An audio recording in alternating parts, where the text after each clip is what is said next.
ಇನ್ನು ಬಿಜೆಪಿಯ ಆರೋಪಕ್ಕೆ ಸಚಿವ ಕೃಷ್ಣ ಬೈರೇಗೌಡ ಅವರು ಕೂಡ ತಿರುಗೇಟನ್ನ ಕೊಟ್ಟಿದ್ದಾರೆ. ಐಟಿ ಇಲಾಖೆ ತನಿಖೆ ಮಾಡ್ತಾ ಇದೆ. ಐಟಿ ಇಲಾಖೆ ವರದಿ ಕೊಟ್ಟ ನಂತರ ಕ್ರಮವನ್ನ ಕೈಗೊಳ್ತೀವಿ. ಬಿಜೆಪಿ ಅವರು ಏನೇನೋ ಕಲ್ಪನೆ ಮಾಡಿ ಮಾತಾಡ್ತಾ ಇದ್ದಾರೆ. ಈ ರೀತಿ ಹೇಳಿಕೆಗಳಿಗೆ ನಾವು ಪ್ರತಿಕ್ರಿಯೆ ಕೊಡೋದಿಲ್ಲ ಅಂತ ಹೇಳಿದ್ದಾರೆ. ಮಾಹಿತಿ ನಿಖರವಾದಂತ ಮಾಹಿತಿ ಇಲ್ಲ.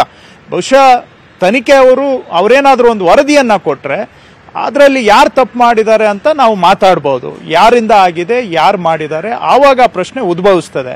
ಅದು ಯಾವುದೂ ಸಹ ತನಿಖೆನೇ ಆಗೋದಕ್ಕೆ ಮೊದಲು ಯಾರೋ ಮಾಡಿದ್ದಾರೆ, ಏನೋ ಮಾಡಿದ್ದಾರೆ ಅಂತ ಈ ರೀತಿಯಾಗಿ ಕಲ್ಪನೆ ಮಾಡ್ತಕ್ಕಂಥದ್ದು ಬಹುಶಃ ಸರಿಯಲ್ಲ.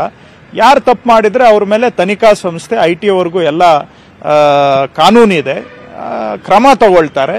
ಸೊ ತಪ್ಪು ಮಾಡಿರೋರಿಗೆ ಶಿಕ್ಷೆ ಆಗುತ್ತೆ, ಅದರಲ್ಲಿ ಏನು ಮುಚ್ಚುಮರೆ ಇಲ್ಲ. ಮಾನ್ಯ ಯಡಿಯೂರಪ್ಪನವರು ಹಿರಿಯರು, ಬಹುಶಃ ಅವರಿಗೆ ಇಂಥದ್ದು ಮಾಡಿ ಮಾಡಿ ಅಭ್ಯಾಸ ಇದೆ ಅಂತ ಕಾಣುತ್ತೆ. ಅಭ್ಯಾಸದ ಹಿನ್ನೆಲೆಯಲ್ಲಿ ಅವರು ಹೇಳ್ತಾ ಇದ್ದಾರೆ. ಇದನ್ನ ಸುಮ್ಮನೆ ರಾಜಕೀಯ ಲಾಭಕ್ಕೆ ಬಳಸ್ಕೋಬೇಕು ಅಂದ್ರೆ ಅದ್ರ ಬಗ್ಗೆ ನಂದೇನು ಪ್ರತಿಕ್ರಿಯೆ ಇಲ್ಲ. ಆದ್ರೆ